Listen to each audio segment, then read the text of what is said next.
Folks, welcome back to Beer and Business. It is Monday, July 8th, and this is Jake. And this is Darren. Standing in for Mr. Winnie, sitting in his seat, gracing his presence, because Mr. Winnie is actually working today. Oh, I got that warm and fuzzy feeling. Now I know why. Yes, it's all in the chair. And your beer may not get warm. It might stay frosty waiting for you just because you're sitting in his seat. And today on the show, the true cost of disengaged employees with award-winning speaker, author, business coach, Harlan Hammack. Harlan, welcome to the show. How are you, sir? Thanks for inviting me. Well, thanks for coming. We didn't really have to twist your arm too much because you knew we were going to be drinking beer. You mentioned beer. Right, exactly. I showed up. And speaking of which, we can't get down to business until we have some beer. So this week, once again, we've brought a really nice jailhouse beer. This one is called Penance, and it's a Belgian amber. And I've had this beer before. I really like it, but I'm excited to actually drink it critically and talk about it. But do you guys know what makes a Belgian a Belgian? No. I can't say that I do. Okay, I'm going to educate you. It's the yeast. They use Belgian yeast. Da-da-da. Last week we had Russian yeast, Yeah, didn't we? Kiviak, whatever that stuff was from. Yeah, Belgian yeast. Actually, there's a characteristic or a quality to Belgian yeast. It's kind of like soft, almost has like a pillowy mouthfeel when you drink it. So I know. Okay. Listen, man, I believe I've had to learn all this stuff. Pillowy mouthfeel. Okay, you're going to drink this and tell me if that resonates when you drink it. But love the can. I love Jailhouse branding. Everything's just so fun. But I don't want to sit here and talk about this. I want to drink it. And since Mr. Winnie isn't here, I'm not going to torture him by like making him wait. That's like half the fun.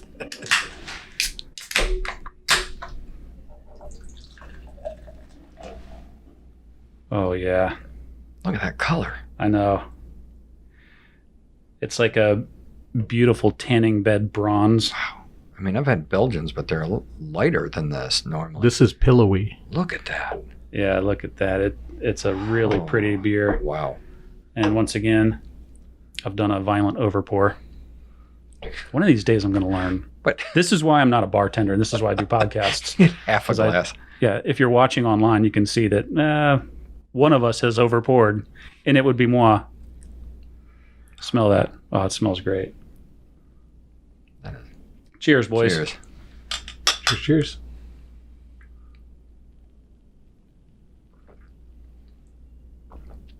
You see what I mean? See how like soft it is on the back end? Yeah. Yep. So the mouthfeel on a Belgian is kind of that just softer. So if you ever see a Belgian ale when you're out looking at beers, that's the characteristic you're going to get. But most of them aren't this good. Penance This is Belgium Amber Ale. a lot of times when I drink Belgians, you'll pick up like little hints of like sugar and banana, and it's just got a, man, that's good. You know what I like? I like their labels. I like there's just enough. It's not overkill, but the phrases, Yeah. that's good stuff. Yeah. And you know, it's funny that you say that because that's one of the things that I really respect about Jailhouse's beers is that they don't go overboard. There's a lot of beers that I'll try where it's like the double IPA is like triple or quadruple. I mean, it's like way big, too big, and it's almost not fun to drink. Like these guys seem to strike the balance between what's necessary and what's not. So Jailhouse is the official beer of the Beer and Business podcast, and for a good reason, because their beer is delicious. You can get Penance at the brewery in Hampton, Georgia. Just go to jailhousebrewing.com or look them up on social. We'll link to them on our social too. It's pretty easy to find them. And they've got a few events coming up that we wanted to let you guys know about. So this Thursday, which is July 11th. See, I'm getting my dates now, Darren, so you can leave me alone. You brought it up again. Well, I didn't say anything. You're abusing me with your eyes. I can feel it. On Thursday the 11th, live country music with Hot Rod Walt Solitary. And he actually does like a running rotation out there. And from what I've heard, he's put on a great show. I haven't seen him yet, but I'd love to get out there Thursday and watch that. Saturday, for those of us that are like to exercise, Saturday at 10 o'clock is yoga hour at Jailhouse. See, that's what I was thinking. I was trying to envision you doing yoga with a beer at Jailhouse? Well, I got to tell you, I've never done yoga, but yoga hours $15, and it comes with a pint of beer. So listen, if I'm gonna try yoga, I'm going to try it with a pint of beer. So I'm just saying, I definitely want to check that out. Next Friday, the 19th, Music Bingo. There's multiple chances to win. That's from 7 to 9 p.m., Friday the 19th. And then Saturday, the 20th, live music with a band called Them. They do classic rock covers, and that's from 7 to 9. I have seen them. Who? Them. I've seen them. Them? Them, yes, I have seen them. Us? Not a joke. No, not us. Them. Them, the band. I have seen Them, the band. They're actually really good. Them is good. Them is real good. Man, we are totally from Georgia, and it didn't take us long to get, right off the rails. It's funny how every time that happens, Darren's around. And we are coming to you guys live from the official headquarters of Beer and Business, Launch and Go Workspace. Mr. Darren, your company. We are here in your beautiful podcast studio, which is phenomenal. And this studio is for rent. So if anybody in the area is interested in recording a podcast, we have all the functionality here you need to record live, to do phone calls, to do video, everything you need. Easy. You don't have to go and invest in all the technology, and there's even support on the back end if you just want to drop in and record and you don't have any technical skills. So reach out to Darren, launchandgoworkspace.com. We'll link to them on social again, but if you're interested in doing a podcast, you should come here because this is great. Yep. Well, thanks to you. Thanks. Well, you helped set all this up, and Jake is he's involved. This is what's called a collaboration. There we go. So in the beer world, two breweries get together to make a good beer. In this case, two knuckleheads got together to create something that's, a little bit better than average. There we go. It's actually really cool. In Launch and Go, we're going to do some events. We have not announced our first Beer and Business event yet, but hopefully we'll be in the position to do that within the next week. Hint, hint. Both of us need to get our Heinies in gear, but you do have some events coming up that we'd like to talk about. We do. I won't go too far out, so we'll just go over a couple within the next week. We won't tax your brains. So starting out this Thursday is the South Atlanta Business Association Lunch and Learn. So Thursday, July 11th, it's from 11:30 to 1. The speaker. I think I know this guy. Do you? Yeah. Who is our speaker this month? Again, some knucklehead. Harry Hamlin. No, it's not Harry. Oh, Harlan. Oh, Harlan. Oh, Harlan, Hey, yeah. Harlan Hammack, who is in the studio with us today. So, Going to be giving us a preview of the topic, so we're going to be like the first to know. the great thing about that is it's free. Yep. You show up. First half hour, you get to network with folks, and then we go into where we've got our speaker who will stand up and give you about 20, 30 minutes of their knowledge, and hopefully you'll walk out a better person and have learned something. A wiser person. It's even better. And then the following week, You got that? Friday, July 19th, is, and this isn't a repeat, this is here at Launch and Go, is Music Bingo to raise money for the Fayette Care Clinic. It was such a hit that we're going to do it again. Help them raise some more money. And the theme that night, and the doors open at 6, but the theme that night is the Disney theme. So Bring my daughter. You got to be 21 to get in the door. Can I patch her in through my earpiece so she can help me win? You probably could. But Score. so it's a great night. The theme is you're supposed to dress up with a little Disney paraphernalia, like come in with your Mickey Mouse ears, Donald Duck hat, the stuff you keep in your closet, Jake. Shh. So those are the two things that are happening next week or so. So next Friday is Music Bingo night. So we got it at Jailhouse. So if you live out towards Hampton, go to the brewery. If you're over here in Coweta or Fayette County, come out to Launch and Go Workspace. It's going to be a lot of fun. It's fun. Yeah. Very cool. And we also want to remind you, if you're listening, but you have not yet subscribed, I don't know what you're waiting for, but you should do it because Come on. we are now securely hosted by Overwatch Technology. And that means that I'm not worried about getting sued because somebody got a virus from downloading some piece of our content. So we were backed by one of the best technology companies around. We've had Jeremy Anderson, the founder and CEO, on the show. They do all kinds of technology stuff, cybersecurity, and they have now secured Beer and Business top to bottom, which we are totally stoked about. That's awesome. So you should not only subscribe to the show, but you should tell all your friends about it, because we want this show to grow. So if you're listening or you're looking at our content online, for God's sake, just, post it to your social and tell everybody, don't be a jerk. Just subscribe and listen to all the stuff. Like, it's free. It is?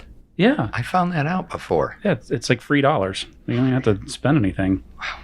And now you don't have to worry about, there being junk, because we're all secure. We're not going to spam you. Just cool content. So that's great. And part of our partnership with Overwatch is we are going to be bringing you technology tips every week. And Mr. Darren, you've got one for us this week. I do. This week, one of the ways to protect your business from a cyber attack. Which we don't want, because cyber attacks are bad. So they're very, very bad. I want to just go into one thing. It's called, have you done a security assessment?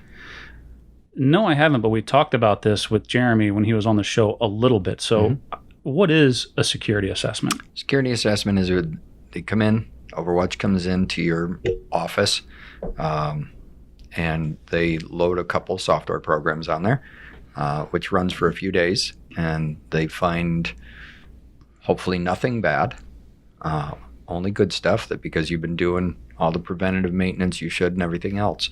But if they do find anything, 90% of the problems will be fixed while they're running that software,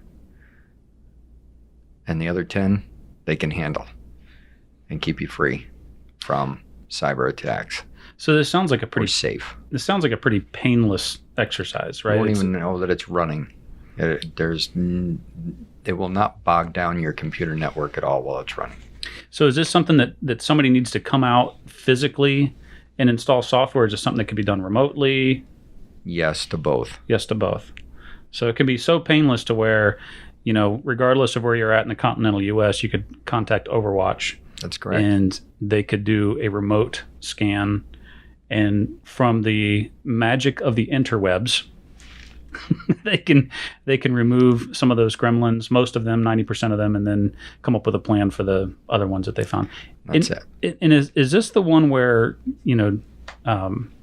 Jeremy told us that like almost all computers, they find at least something? They always, yeah, they find something every time. And a good analogy is, you may have you got your car tire, it's got a little hole, you find the leak. Yep. You go, oh, you could just pump it back up with air and now I can keep driving. Well, it's kind of like having that software on your system. It's great, they load it on there, but what happens after they take it off? Yes. All hell breaks loose. That's it. So, and they call you again. Technically speaking. So, I think I know why. I have some stats here that somebody provided to me because I'm not smart enough to figure this out on my own. 1 in 5 small businesses will suffer a cyber breach this year. And that can probably stay on there for a long time. So after 5 years, everybody's business has been infiltrated. I'm a simple guy, but I'm just doing some simple math here. 81% of all breaches happen to small and medium-sized businesses. So, it makes sense. Bigger companies invest in more robust tools, harder to infiltrate, although they still can because we've seen some of the big headlines. But small businesses, and Jeremy actually educated us on this when he was on the show, they're a bigger target because the cyber criminals will go after them and go for the like little $5,000 and $10,000 paydays, 100 times versus trying to go after that big whale that is probably going to get them caught by the FBI. So yeah, that's bad. And then 97% of breaches could have been prevented with today's technology. So just getting your tech right. That's it. Keeps your stuff clean. So a security assessment. Now, if somebody wanted to do a security assessment, how much does that cost? $3. What? Kind of like the Beer and Business podcast? Isn't that? Wow. That's amazing. That's it. So if they're interested in having one, they should go to www.overwatch.technology. Correct. Not technologies, not plural with an IES, technology with a Y. There's no .com. because it's one of those new fancy millennial type of extensions, Like which we have business. Dude, we are so cool. We're rocking. My mom thinks I'm cool. Actually, she doesn't, which is really sad. Oh, geez. Yeah, it's pretty bad. Well, that's a great tip. I think everybody should have a cyber security assessment done. It's free, and God only knows what's resting on your computer, so you might as well figure it out and get most of it off and figure out how to get the rest. Yep. Cool. Well, thanks for that tech tip. Today, let's go ahead and transition into our topic and our illustrious guest, Mr. Harlan Hammack, the true cost of disengaged employees. Now, I'm really excited to have this conversation. First of all, Harlan, I got a lot of respect for him. He's a local entrepreneur. He's a speaker. He's written a couple of books. He's a pilot. Yeah. And he's actually tied flying in with his books, which we'll talk about in a little bit, which I think is cool. And he's got a company. He does coaching. And we're going to talk about what all that means. So really excited about our guest, but our topic is really important. Now, I want to tell you guys a quick story, and this will probably help, get people in the right mindset for this. So in 2007, I got moved to Florida. This is when I worked at AT&T, and I took over a market in Florida. And this market, the turnover was insane. So the average retail turnover at AT&T at that point across the country was like 30%. So when I showed up in Florida, the turnover was 95%. So roughly every year I'd lose all my staff. That's how bad the turnover was. And at the time, this was right before the market collapsed. Florida was en fuego. The unemployment rate there was like, in my territory, was like about 2.2%. So essentially you could quit your job and have a new one by the end of the week. I mean, it was nuts. So turnover was bad. Engagement was awful. And quite frankly, guys, I didn't know what to do about it. I've got a business degree.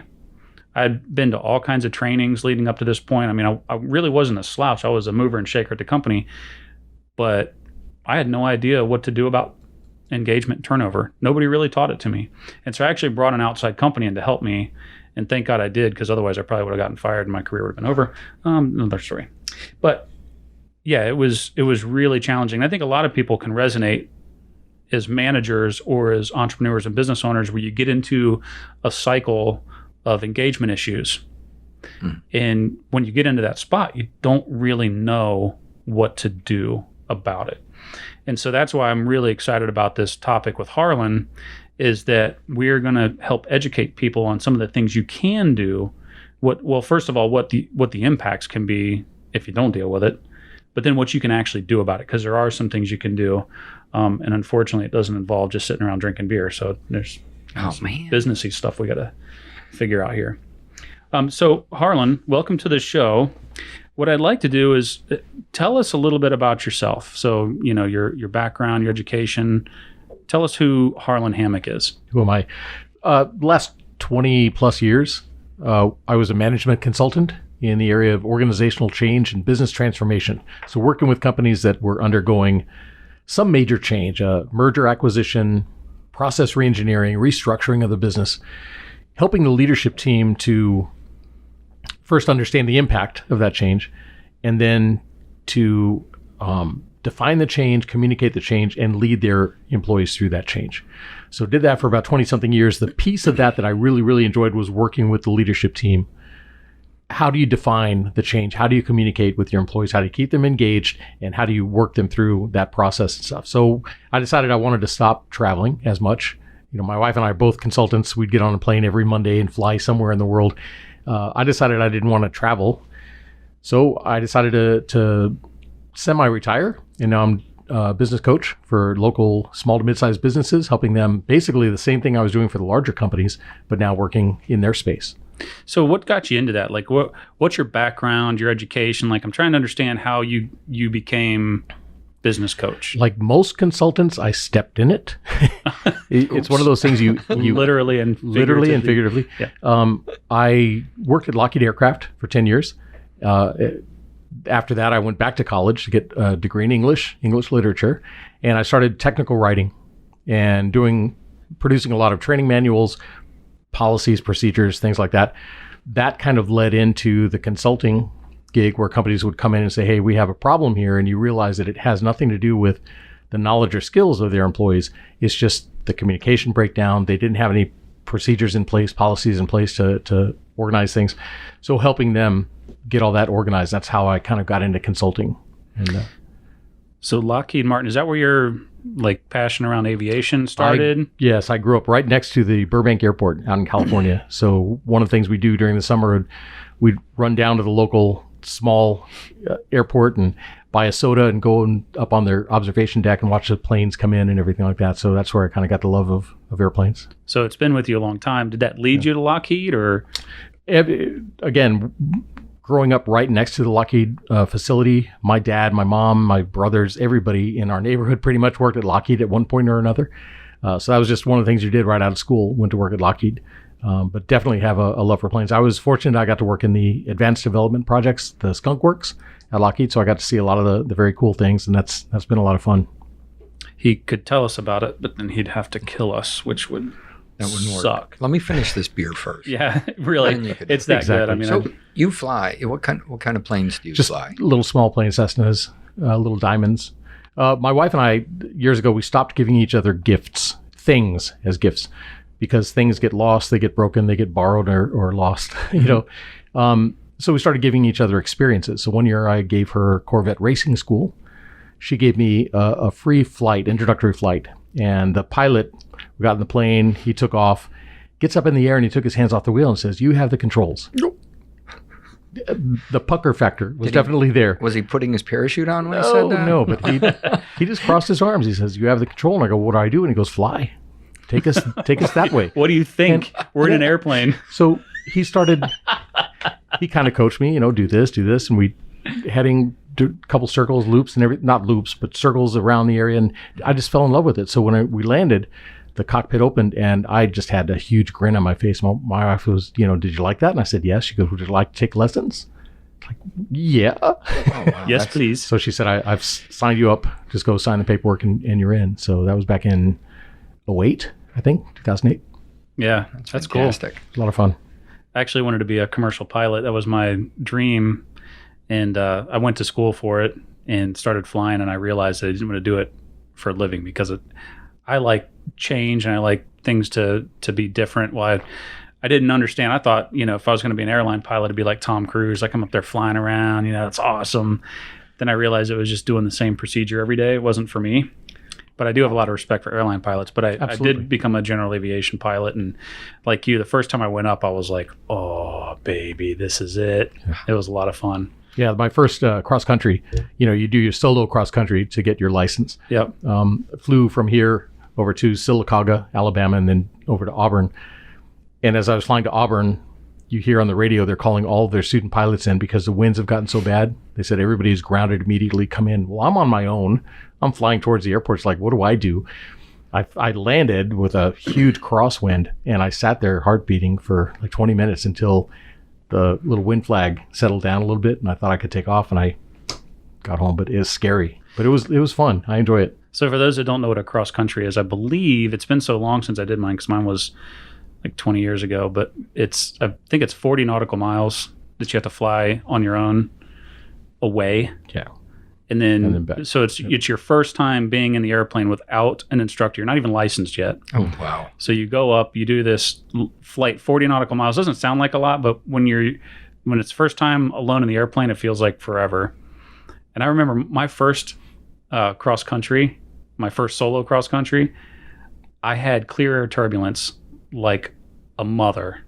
And I was in a 152, which is a very, very small airplane. I was getting bounced around like I was in a dryer. And then when I got to the airport, that was my destination airport, as I was coming in on approach, a storm popped out of nowhere, and it was raining so hard I couldn't even see beyond the propeller. Yeah, I was freaking out. Well, we're glad you're here with us today. Absolutely. It was nuts, but it's I fun. came back and everybody's like, how was it? And I'm like, it's no big deal. Anybody who I went home and cried. Exactly. Change your shorts. It's definitely something I think people should go and try. Like I said, my pilot instructor was really good. We got up to altitude one time and he said, "Hey, what's that out the left windscreen?" And as I looked to my left, he shut the power off. And of course, everything puckers. Yeah. Oh, Like, what happened? He goes, you just lost your engine. What are you going to do? It's like, well, after I start screaming? yeah, it's great. But it was neat just to know that you can do that. And yeah, it's been a lot of fun. It's an expensive hobby, definitely, but a lot of fun. Yes. Very expensive. Not for the faint of heart. No. All right. So, Harlan, I want to kind of switch gears and go back to your entrepreneurship journey. So, you worked at Lockheed, and you said you kind of stepped in the opportunity to do consulting. So, I want you to walk us through what that was like for you. So, the name of your company is I before E. Mm-hmm. In school, you learned I before E except after C. As long as, and it's 95% of the time that will help you spell words correctly. As long as you keep that in mind, you do things in the right order, things work out. Same thing in business. If there's certain things you need to do them in the proper order. And as long as you keep that in mind, things will work out well in your business. I was working for a consulting company for a while, and we were trying to start up a multimedia segment. And we were trying to come up with a cool name for that multimedia group. And on a long road trip, my wife and I were talking, bouncing ideas off each other, and we came up with I before E. And the company didn't do anything about it. They didn't use it. They didn't grow. So I went to them and said, I want this name for myself. So I bought the domain name and everything, got it all signed over to me. And that's when I started my company back in 2003. That's cool. So it's the letter I, the letter B, and then the number 4, and then the letter E. Correct. We'll link to that in case you're slow like me and you're still trying to process that. You want to write it down and spell it? I've actually already written it down. I think I'm good. There you go. And that is the consulting branch. I now have the coaching branch, which is IB4E-coaching.com. So let's go back to when you started this company. So you said you kind of stepped in it, but no business starts by just, I accidentally slipped and I'm in business. No, that's how I got into the consulting side. I worked for a couple of different consulting companies for a while, and I realized that they were billing me out at $200-300 an hour, and I was making a mere fraction of that. And I met some folks who were in business for themselves and doing a lot of the work on their own, independent. So I told my wife, I want to quit the company we're working for, and I want to open my own consulting firm. And she said, oh, no. And I said, well, no, this is what I want to do. I'll try it for a while. If it doesn't work, then I'll come back. And so she stayed employed, and I started the business. And one of the first projects that I got was with the U.S. Army. They were doing a big software implementation, so I worked for them. And after about 6 months, my wife said, I want to join the company. And so we've been in I-B4E ever since. How much time were you, when you sat down with her to discuss that, and you said, I really want to do this. I'm going to give myself this much. Did you have a runway? A little bit. I was, because of the money we were making together and stuff, I told her, I'll go for 6 months and let's see how things go, and we'll talk about it again after 6 months, just to see if there's something out there. I didn't know how long it would take to get that first contract. And fortunately, we have never been, we were never without work for more than 2-3 weeks at a time.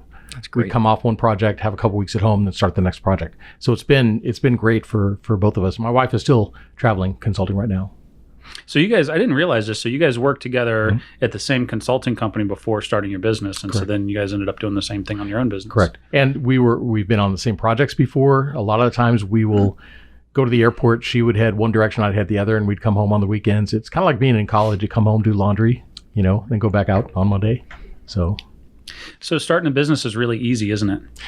no, let's not go that far. It is not. And what happens is, and it was a bit of a trick question. Just a bit of a trick question. But you find that does happen. Entrepreneurs, a lot of times they'll start with a business that they're really technically really, really good at what they do, but they don't understand how to run a business or how to generate, the leads and everything like that. So definitely, it's simple. It's not easy. I'll take that a step further. So I've actually started a couple of companies in the past and made the decision, late last year that I was going to start another company, and my wife and I were going to go full time in it. So kind of been down this road before, done it before. I've got the entrepreneurial mindset, and it's still hard. I mean, you still have to do things a little different than you did before. The market's changed. It's tough regardless. And if you ever see a successful entrepreneur, pat them on the back, because it's not easy. No. It's a wee bit challenging. When you wake up in the middle of the night and you're like, oh, crap. Why am I doing this? I've had to get up in the middle of the night and have a wardrobe change. Are you kidding me? Yes. It's not for working less hours or anything like that. You know, the payoff's along. Now, you and your wife, I have a quick question. Do you have the same type of personality, or do you have that where you've got that nice balance where she... Definitely the balance. My wife is a phenomenal person, very smart. She is more the if you break things into tactical and I'm more at the tactical level, the hands-on level, getting really involved and stuff like that.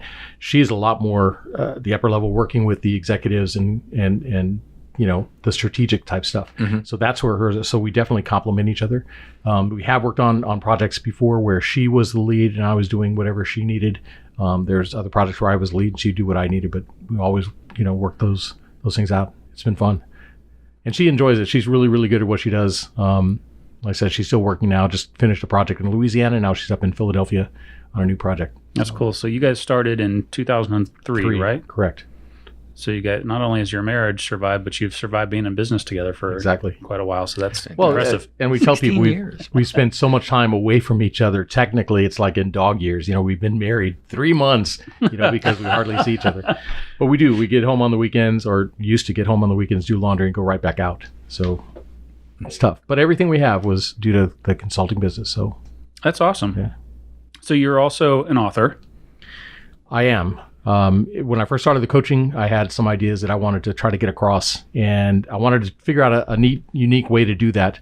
And again, talked to my wife. She said, you know, you're a pilot. Have you ever thought of using that as kind of a foundation for getting your point across? And I would always use flight for an analogy of business. So the first book I wrote, it's very small, happened very fast. It's called Flight Planning, a pilot's guide to business success. As a pilot, whenever you are flying somewhere, you try to put together a flight plan that talks about where are you now, where do you want to go, what path you're going to take, altitude, airspeed, everything like that. Same thing in business. You have to know where you're starting from and where you want to get to before you can plan that path.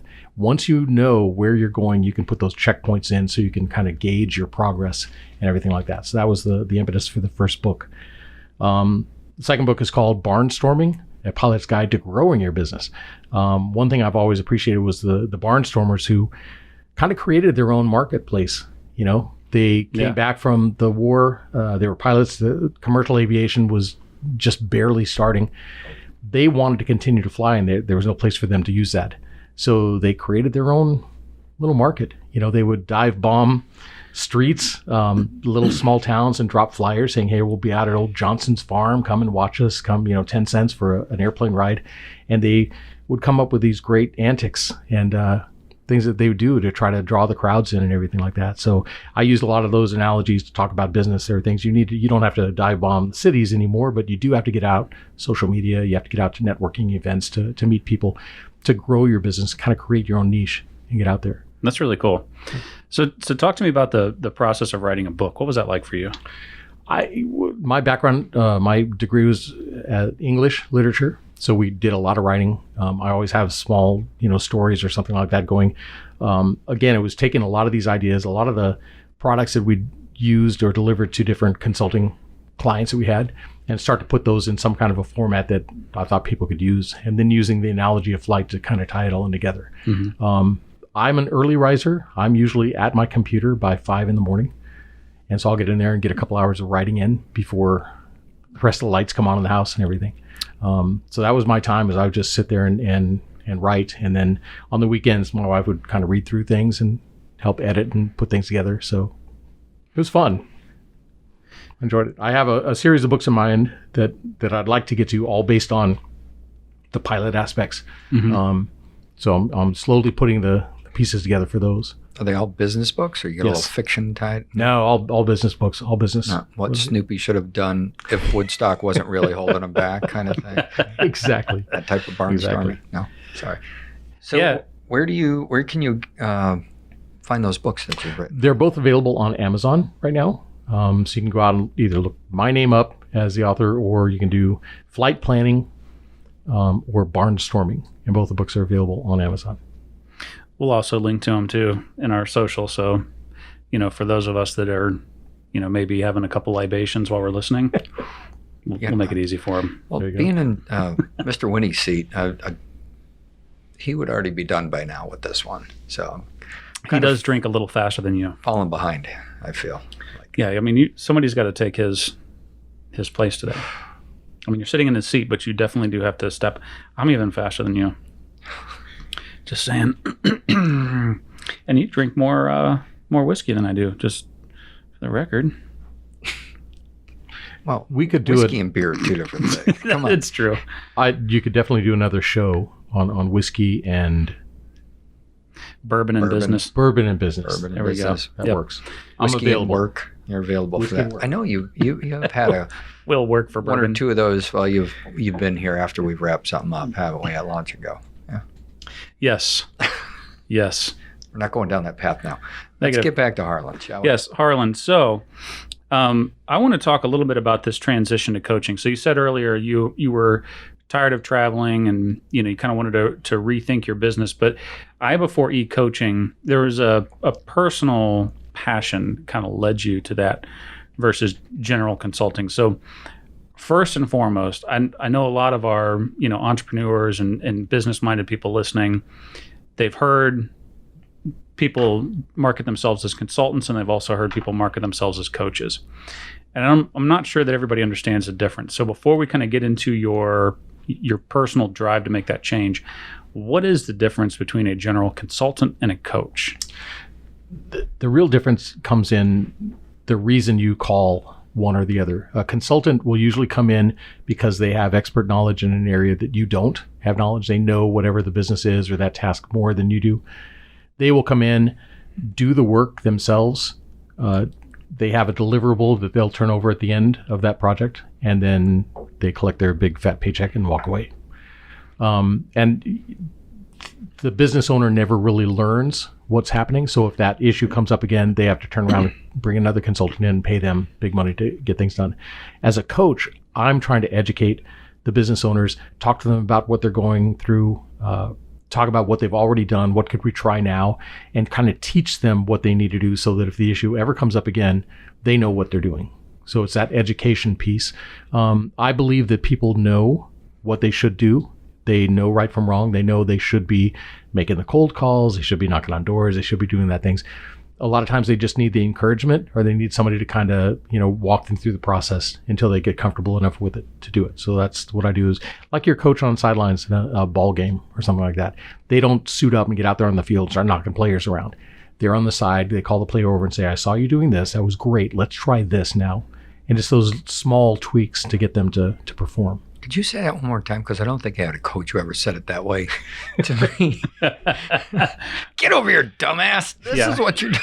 So that was a really nice way to put it. I'd be like, I'll go back out on the field and do better. Thanks, coach. Exactly. No, I heard My football coach used to call me Raggedy Andy because I was so floppy when I got tackled.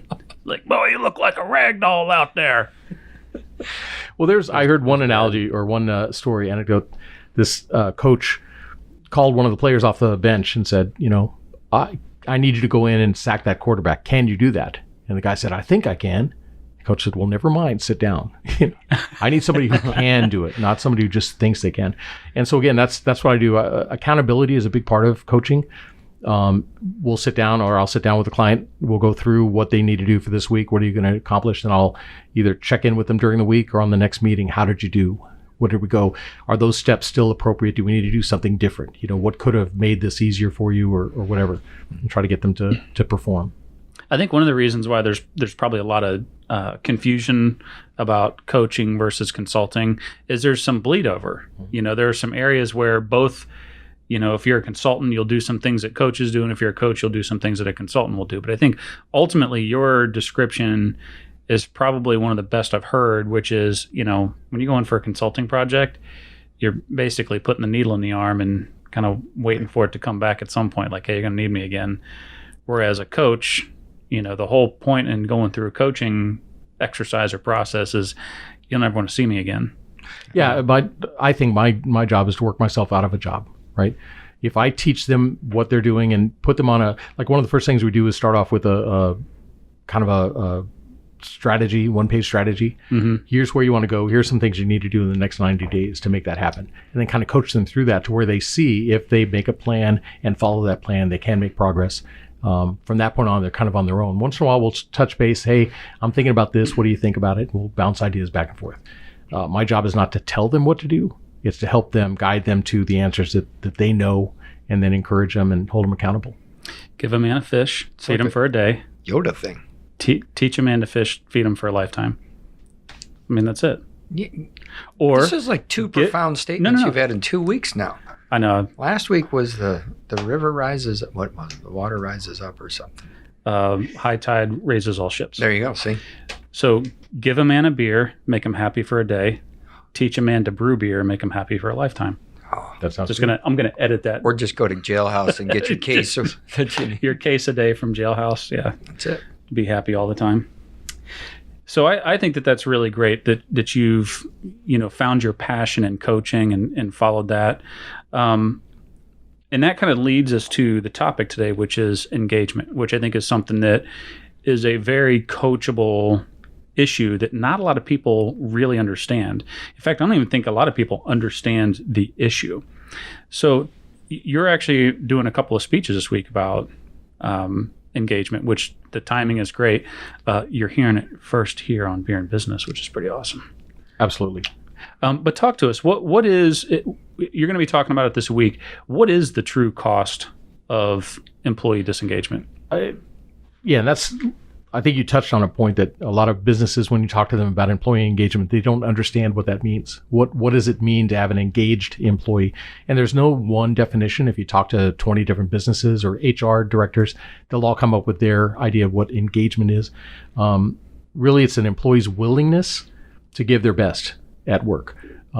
Their emotional commitment to the company, to the goals, right? The values of the business, if they closely align with theirs.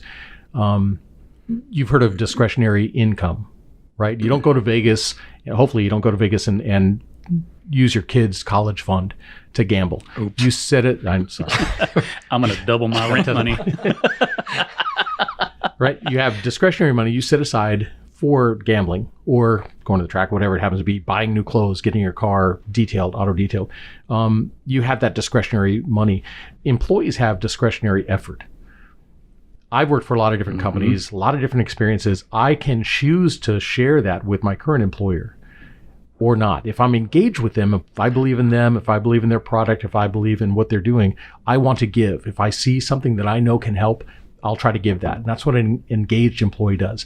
A disengaged employee won't bother. He's like, yeah, I could probably fix that, but I'm not paid to do that. That's not my job. Or maybe it is my job and I just don't give a flying. Exactly. Or an actively disengaged employee is somebody who purposefully takes down the business on social media, talking to other people who purposely cut the brand or something like that. And that's what you want to try to get away from. Right. Studies, and I'll give you the links to these Gallup polls. HR.com has a report they put out every year, the state of engaged employer or employee engagement. They came up with some statistics. About 32% of employees are engaged in most businesses, about 32%. 54% are disengaged, and over 17% are actively disengaged. Actually doing how many? 17% who are actively disengaged. Trying to wreck the business. Trying to wreck the business. So, and they figure through their studies. Hold on, I need a drink. Hey, Jeff Bezos, I'm going to take Amazon down because I'm not happy. You put 5 people in a room, one of them's trying to take the brand down or the company down. I know, that's ridiculous. And the costs start coming in when you think about the lack of productivity, the lack of quality. There's a study out of the UK that says that disengaged employees make 10 times more errors than engaged employees. Sure. But you think about the lack of productivity, the lack of quality, the absenteeism and things like that go with it. That's what really starts impacting the companies. They figure about 34% of whatever the salary is for that particular employee, if they're disengaged or actively disengaged, 34%. So somebody who's making $60,000 will cost the company almost $20,000 a year in low productivity and things like that. But that's just how it impacts the company that they work for. Do either of you guys know anybody that every time you talk to them, they just are complaining about something? whinging about something. Yes. Employees like to talk to other employees. You do too. No, not you. You're but I looking at mean, me like- no, I'm not looking at you like you're the person, but Oh. I know you, like, you can't stand I to know be around somebody. Yeah, there's a couple people. negative Nellies. You don't Not you don't named want that. Nelly, but Exactly, but you don't keep that to yourself. You're sharing with Of the person course. next to you, which makes them their productivity go down. Sending out the wrong vibe. They're calling their spouse or significant other, their friends or family, and talking about how bad this company is, which is taking them away what they're doing. So it's impacting there. So that impact is spread across, but it's estimated. I think Gallup said their estimate was anywhere from $450 to $550 billion that U.S. companies are losing every year just on disengaged employees. so people want to spread their misery. You know, it's Sure. like if I'm Misery miserable loves at work, company. like, well, you got to be miserable too. Absolutely. So I'm going to make sure that happens. Because I like that phrase though. Again, I've never heard it. Discretionary income is one thing, but Discretionary effort, man, that's really cool. that's a great term. Because it's true. I mean, that is. totally resonates. As soon as you said that, it's like, yeah, there's times when I've had jobs where, management's terrible, completely disengaged, and I'm just like, whatever. Well, working at Lockheed Aircraft years ago, if quitting time was 4:00, don't be anywhere near the door at 3:58 because you'll get run over. Great. People are out the door and gone. And then there are those people that are fully engaged that they're thinking on the weekends. They're coming up with things that they could do to make things easier. They're done with their tasks. They're leaning over to the person next to them. How can I help you? That's what you want to try to get to, is that engagement. The disengaged employees, even if they're just mildly disengaged, they just don't kind of get involved. They don't do things with their coworkers. They don't go to lunch with the coworkers. They don't participate in meetings. We were talking about that earlier. Right. They don't ask questions or anything. They're just quiet. They're silent. And that's one of the danger zones that they're starting to kind of slip away a little bit. So it's funny. I had a consultant that I worked with. He was more of a coach than a consultant, really, but he did both. I actually wrote about him in my book. And this guy told me a little nugget of wisdom that stuck with me for years, because he told me this, I think, in 2002. But he said, when I'm working to figure out what engagement looks like in a team, my first step is not to take a survey. I watch the parking lot at 4:55. Mm-hmm. And it was like, oh. Sure. And he did. He was at our office, and he sat there and was looking out the window at 4:55 as people sprinted to their cars. And he's like, yeah, we've got a serious engagement issue here. Yeah. And I'm like, I know. That's why you're here. Help. Oh, this is getting me on. I need another beer. I'm thirsty. I'm freaking out. Oh. So we've got second beer today. What is this? Federale. I'm not stealing your thunder. Wow. No, this is a great beer. Big flavor. Small towns and big flavor. I love big flavor. So Federale is a staple for me at Jailhouse. This is a seasonal beer that they brew. It's a summer beer. It's a Mexican style cerveza. And this is like, if you're into like Corona style beers, this is that kind of beer, but good. You can drink the water. You can actually enjoy this. You don't need a lime to cut the flavor. It's actually tastes good. The other thing about this beer, Federale, is he doesn't market it, but he actually crafts this to remove gluten. And my wife Kelly's been on the show. She's got celiac disease. She can drink this beer. Nice. And it makes her very happy because, normally her options are limited. The other night.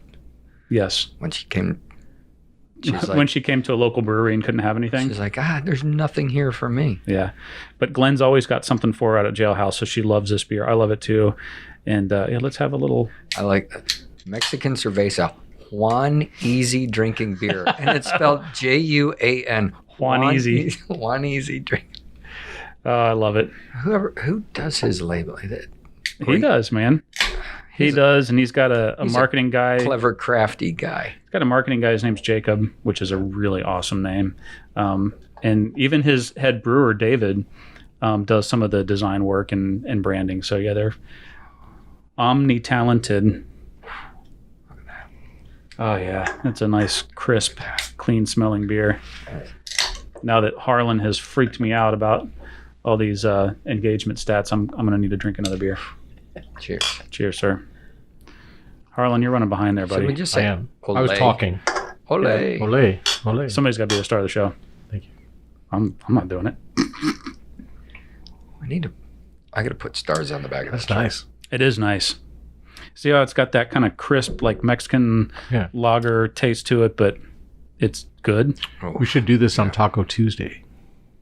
I have actually drank several of these while eating tacos, and it works very well. That you made on the No, Kelly actually. big thing. No, Kelly's like the taco queen, man. And we do Taco Tuesdays. The kids will not let us go past a Tuesday without having tacos. Like, what are you doing making spaghetti? It's Taco Tuesday. It's like, oh crap, gotta make dinner again. You know what? You can make spaghetti tacos. You could. Dude, and It's a real thing. it sounds awful, and it would never get past my kids. They'd be like, "What? We get to take the meat and the pasta and put it in." Well, it's more like a burrito. But this is really, that's a nice Did you beer. seriously make spaghetti burritos? No, it's spaghetti tacos. This is the was thing. on. We saw it on. My kids used to watch iCarly. Okay, and I think it was iCarly. And if somebody needs to call His me later kids, and correct me, if you're not watching the video, I'm doing air quotes. His kids used to watch iCarly. Yeah, please continue. well, you got to sit with them so that you know what they're talking about, and then after. And then they leave the room, and you're still sitting there watching. It happens to me all the time. Well, I need to know. I was sitting there and I'm like watching some kids show by myself. Like, what the hell happened? Like, I was sitting here watching this with 3 kids, and all of a sudden I'm here like totally glued by myself. Do that in the movie theater. Do right? you sing along? Shh. Did you know Not all my secrets. Harlan plays guitar as well? No. Well, that's cool. Omni-talented. Mm-hmm. You guys could play me a song. 4 chords. I could 4 chords. See, I remember your speech too. We'll get to that later. Thank All you. you need. Yep. Should we Okay, get back to Harlan? Yeah, again? we should. We got totally off the rails because I needed another beer. Jailhouse needed to medicate me because Harlan, Harlan's what do freaking you me think out. of it though? You like it? Very nice. Yeah, that's great. I love this. So I've actually I've seen a lot of companies struggle with engagement, and it's funny because like these studies that you're citing, Harlan, they'll quantitate, they'll put a number to what the cost of disengagement is. And there's things you can measure it by. You can measure it with turnover, you can measure it with productivity and all kinds of stuff. But I also think that there's a lot of like immeasurable things that happen to a business when there's a lack of engagement. Yeah, I'm sure a lot of it is guesswork, especially when you come to that discretionary effort. You don't know when they have something they could share and they're not. You're guessing at it. A lot of this will come from exit interviews where they'll talk to the employees and find out that I just didn't feel like I was part of the gang here. I didn't feel like I was part of the family, so I did hold back a little bit or something like that. But some of the other things, definitely the productivity, the quality, and the absenteeism, tardiness, things like that. Like I said, leaving early, coming in late. That's a huge effort. Well, let me give you guys a quick example of something. So this happened to me 4 or 5 months ago, I think it was. So I went into a large home improvement chain. I won't say which of the 2 it was. There's really only 2 to... Based out of Atlanta? I'm not going to say if they were only based 30 miles from my house. What color were their aprons? I'm not going to talk about their orange aprons, Harlan. I don't want to get anybody in trouble. Right. Now, I walked into the store, and this employee, I went back to the flooring section. I was looking for some specific stuff, and I asked this guy for help, and he was like, "Oh man, I can't wait to quit this place. They're taking advantage of me. I should be retired." And this guy kept going on and on about how awful it was to work there. Wow. I'm like, how is this guy working? Like, I don't know. He was literally, from the time I walked in and started talking to him to the time that I walked away, he was bitching about his job and how awful it was. You must have been at the one further away from this office. I was. Yeah. Because If I was in an orange colored store that sells home goods. because the one here, everybody, they're Yeah. always nice. They're always friendly. You get the people who have their off days, but not. No, it was the other one. And what's crazy? I left and I didn't spend any money. Sure.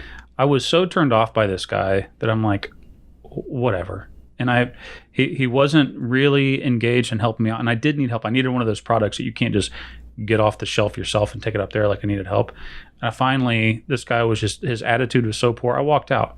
I went somewhere else. Sure.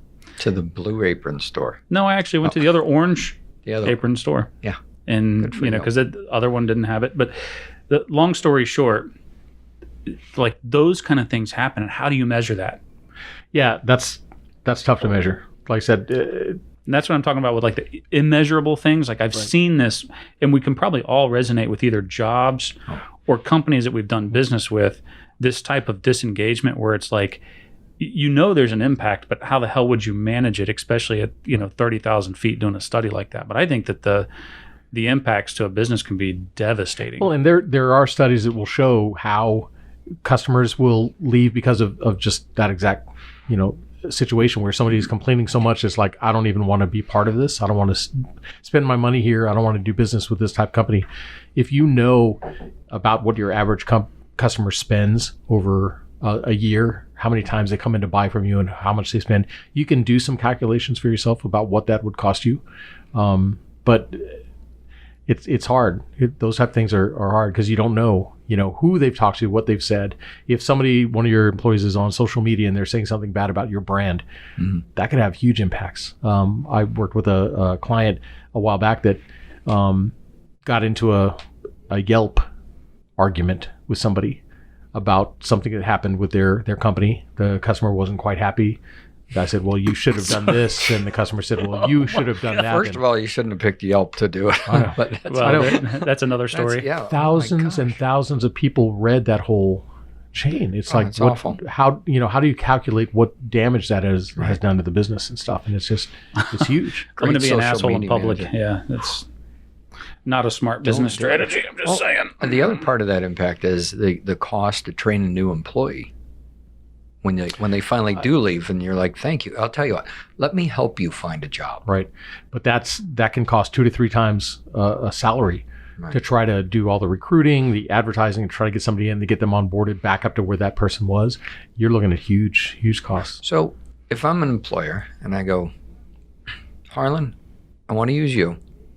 Come in, use your coaching services. I have some disengaged employees. Jake. But that's funny. I've never gotten a paycheck from you, Darren. That's part of the employer. That was just a name. Oh, I'm just a hypothetical. Hypothetical. Well, I'll take a hypothetical paycheck. Jake. It's $3. It's $3. Great. I can listen to the Beer and Business podcast. And I can get a, technology assessment checkup. There you go. For free. Yes. And so I say, Harlan, I'd like you to, this is the problem I'm having. We'll just, even though I kind of pinpointed it to one bad apple, but I know it's bleeding over into the rest of the staff. When you come in as a coach, how do you give me the tools to address the staff, or do you kind of help them out as well? What goes into that? And as a consultant, I learned anytime anybody ever asked a question, you always answer with, that depends. Right? What time is it? Well, that depends. Where are you? Right? And where's your watch? It's 5 o'clock somewhere. Exactly. Beer like time. You're thinking. What we would do is sit down and talk about the situation. What did you notice? What prompted you to call? So we can kind of get a feel for that. A lot of the stuff, especially with engagement, starts with management. Mm-hmm. Either the lack of communication, lack of involving the employees and things that are happening with the company. Tony Robbins, Anthony Robbins, I call him Tony because we're buds. I got to text him back, actually. He texted me last night. He talks about... He's a little out of my price range. Exactly.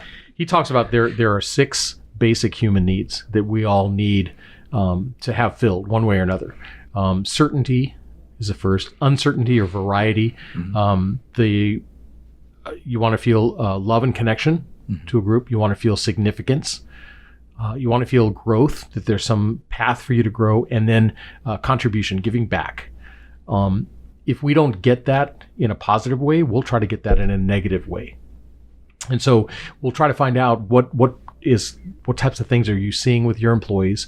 What is it that they're trying to do by their behavior? They're trying to feel more significant in the company, then maybe that's something we could talk about or work on, right? There's things that we could look at. But one of the things I try to do with companies is the first thing we'll do is get all the managers together and get them to start talking to their employees, get to know your employees. That's one of the first things you want to do. Who are they? More than just their name. what do they do? What are their dreams, their aspirations? What are their goals for working here and stuff? Try to find out why. What do they hope to accomplish working here? Where do they see themselves growing in the next couple of years? So you can start having dialogue with them. If the only time your employee sees you is when you step out of your office to yell, then the minute your office doors, and I've worked for people like this, so the minute that door starts to open, it's like cockroaches scattering, right? You just because you hiding under your desk. We had at Lockheed, we had a guy that would come through the plant, and the minute you saw him walk through the door, you take off running. You didn't want, because you knew he was there to complain or. So yeah, you want to try to get that communication level. So we'll work with the management team to try to find out what's going on, get them to understand their employees. Surveys are good, but just conversations with employees to find out what's happening. And then, like I said, a lot of the things that are going on in companies, if you involve your employees, they feel like they're part of the solution. They take ownership of that solution. Right. And we'll make sure that it happens. If they're disengaged, if you just come in and say, here's what's happening and why, if they don't feel that that's what needed to be done, or they didn't, have any part in it, they'll want out. They'll kind of back away from it and everything like that. So it all starts, I think, with the management team and the communication. Yeah, and the thing too that I think is really important is, if you're in a position where you're struggling with engagement, maybe you think that it's, people in the organization, you got some bad apples that are causing you don't have to deal with them, or you don't know how to deal with them. Maybe you're not sure why, or maybe you even think it's yourself. You shouldn't feel bad, because as I was talking about earlier when I set this up, this whole topic of employee engagement, I was never taught how to do it. I mean, I have a business degree, right, and nobody taught me how to do it. I worked for a Fortune 10 company. I mean, I worked for a very large company that invested in training and all these resources. They didn't teach me how to do it. You didn't watch that 5-minute HR video that tells you how to deal with disgruntled employees? That 5-minute HR video had nothing to do with engagement. Yeah, I know. Well, in your some case, of those trainings were hilarious, and just in their, ineptness, the disconnect between reality. But anyways, that's a whole another topic. But yeah, I mean, people shouldn't, if you're in this situation, you shouldn't feel bad reaching out to somebody for help, or even not knowing where to start, because it's pretty normal, right? Absolutely. No, it is. It happens a lot with companies and stuff. Usually you'll find companies that have gone through training, they put a real high emphasis on engagement. Mm-hmm. They will actually have companies come in and teach the management team how to keep the employees engaged. Walk through management by walking around was a big thing years ago.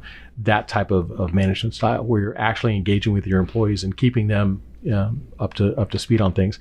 It's those managers that want to stay up in their office on the other floor and only come down when there's something wrong. That's where employees start feeling like they're not part of the team. Mm-hmm.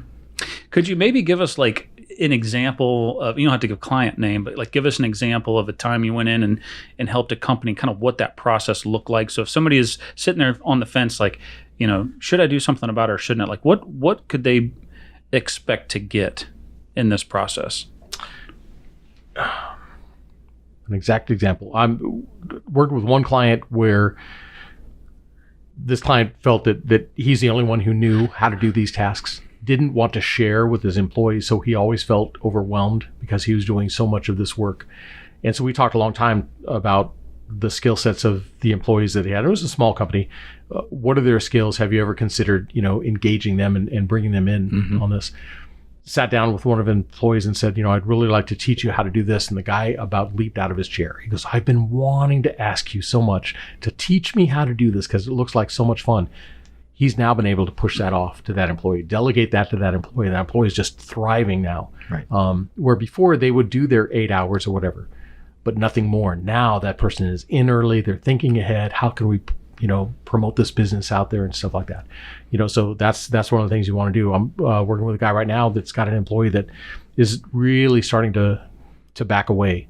He called it depression. I don't think it's a clinical, diagnosis, but the person is just not engaging. He'll come in, he'll do his work, won't really chit chat with the other guys, doesn't hang around and chit chat at the end of the day and stuff like that. Has gone home, takes a lot of days off, a lot more than normal. So there's obviously something going on. So we were talking the other day about how reach out and talk to this person.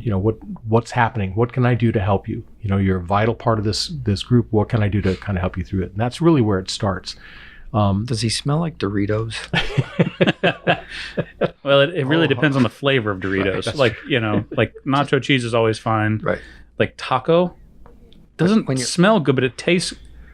We're talking about the activity Taco before. Bell, Never mind. Got it. No. Something. I didn't realize that Darren was talking about the pot. The with a capital T, capital P. Oh, I'm just saying, it could be. I mean, that could be. There are a lot of issues that could come in there. Absolutely, it could be a lot of things, and a lot of we know that issues that are a problem at work will sometimes translate to home, and problems at home will translate to work. Sure. So you never know exactly where it's coming from, but to be able to talk to the employee and open a dialogue with them and try to find out, hey, I'm here. What can I do to help? Sure. What do you want to get back? Worked with another guy who, one of his employees, when we finally got him to start communicating, talking to his employees like this, the guy said, I want to own my own business just like this. And he goes, now what do I do? It's like, help him. Yeah, of course. Engage him, involve him. Right. Let him learn how to do the books. Let him learn how to, involve the customers and everything like that. The guy may decide to stay here because he can use those skills here. If he decides to go off, you guys can maybe, refer each other or something. But you want to try to help this person grow, because then if you ever need something or want, hey, do you have an employee? We can, I'm looking to hire a new employee. Maybe they've got somebody they would refer. You just never know what you're going to do, but you want to try to build those employees up and get the most out of them, and they'll give the most back. I'd rather have 6 months with an employee where they're 110% engaged versus 5 years with them 50%. Absolutely. Just the engagement alone, if you have employees that are engaged, it gives a business almost a 20% boost over their competitors. Yeah. The Gallup poll talks about 17% higher productivity, 21% higher profitability, 10% higher customer satisfaction, 41% lower absenteeism. All those things are going to grow your bottom line and just make it a much more fun workplace. Yep. And I want to go back to, you were talking about the example of the guy that wasn't relinquishing responsibilities. He was doing it all himself. I'm guessing, so I could put my foot totally in my mouth here, but I'm guessing that when you started working with him and went through this process, he probably didn't make the connection between that and his engagement level. Absolutely. No, that was kind of a surprise to him.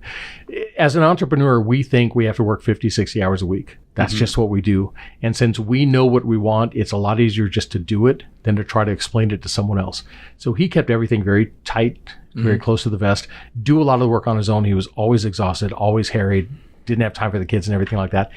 When we sat down and started looking at all those things and saying, what would happen if you delegated this to this employee or to that employee? Time started opening up. He said, I've actually got breathing room in my week now, because I know I don't have to be here 5 days a week, 6 days a week. I can take a day off if I need to. And that was just eye-opening for him. Yeah. It's funny that when you have an outside set of eyes looking at the situation, it's amazing how much we'll miss. Sure. Even really, really smart, talented people that, whether ththey're entrepreneurs or they work in a big company and they're managers, it's right under our noses and we don't see it, and we all do it. So it's not like, you look at somebody and say, man, they didn't even see the problem in front of them. I totally would have caught that. Sure. Nope. No. But like you said, I talked to a guy the other day who's got his master's degree and he's going for a PhD. And he says, they taught me technically what I need to do. They've never talked to me about how to run a business, how to engage employees, how to talk to them, So yeah, I don't think businesses should feel bad. I think if they feel there's a disconnect, definitely call someone, come, ask somebody to come in. We can probably give you some links in the show notes about who you could call, but definitely get somebody in and just talk about it. What is happening? What can you do to try to improve that engagement with the employees? You'll benefit. Harlan. Yeah, that'll Just work. call Harlan. That'll work. That works. Yeah. You work nationally, don't you? I mean, you're saying you get on the planes, you guys go sometimes, so you can... On our consulting business, yeah, I've worked in the U.S., Canada, Mexico, UK, Germany, all over. Got any countries you want to go to that we could I would love it. It's funny because my wife always teased during the winter we're up in Boston and Chicago. During the summers we're down in Grenada, Mississippi, and places like that. I would love to switch that around a little bit. Anywhere, in the Bahamas would be great. Hawaii would be awesome. to all of our Bahamian listeners. Yes, please. Contact Harlan. Please call. I'll reverse the charges. I'll pay. The Bahamian listeners, could you introduce me to that guy who smells like Doritos? I've got something for him. What is with you in the pot references today? Just say, this is beer in business, not afterwards, barbiturates in business. I just came up with a parody from the Music Man song, but we'll do that after the show. Yeah, please. Oh my gosh. Yeah. So I think the biggest thing that I'm taking away from this is, first of all, we know that employee disengagement costs companies tons of money. A lot of it you can't even really measure. And a lot of times you don't know how bad the problem is until you fix it. Oh. I've seen this before where, you finally fix an issue and your productivity or your sales or whatever measurement you're using goes up way more than you thought it would. And it's like, geez, this was a bigger problem than I thought it was. And employee disengagement is one of those issues. Yes. And it's chronic. I mean, not only is this a national issue, this is a global issue. And probably everybody listening to this discussion has been able to resonate. So please know that there are resources out there for you that can help. Harlan being one of them. It's a painless process. Yes. And don't feel bad if you need to reach out and even if you're not sure if you've got a problem with turnover or engagement, give Harlan a call. How can people find you, Harlan? I am online. They can go to ib4e-coaching.com to my website. They can schedule a free 20-minute discussion. Just How a long? free discovery chat, 20 minutes. And it's how much? Free. $3. Another freebie right here on the Beer and Absolutely. Business Show. Just go to www.timewithcoach.com. Find a time and date that works for you and schedule it. That's pretty awesome. It's excellent. Well, Harlan, we really appreciate you coming on the show. This has been really fascinating, really important discussion. Is something funny, Mr. Darren? Thank you, You didn't sir. realize that's on video. Oh, it's totally on Just video. did. Yeah. So That's a great thing. The video is ultimate truth. beautiful. But we appreciate you coming on, folks. Thanks for listening. Remember, don't drink and drive. Don't be an idiot. And we'll talk to you next week. And Thanks a lot, guys. there's no John Wendy to say peace. So That's it. can you do it? Peace out. Thanks a lot, guys.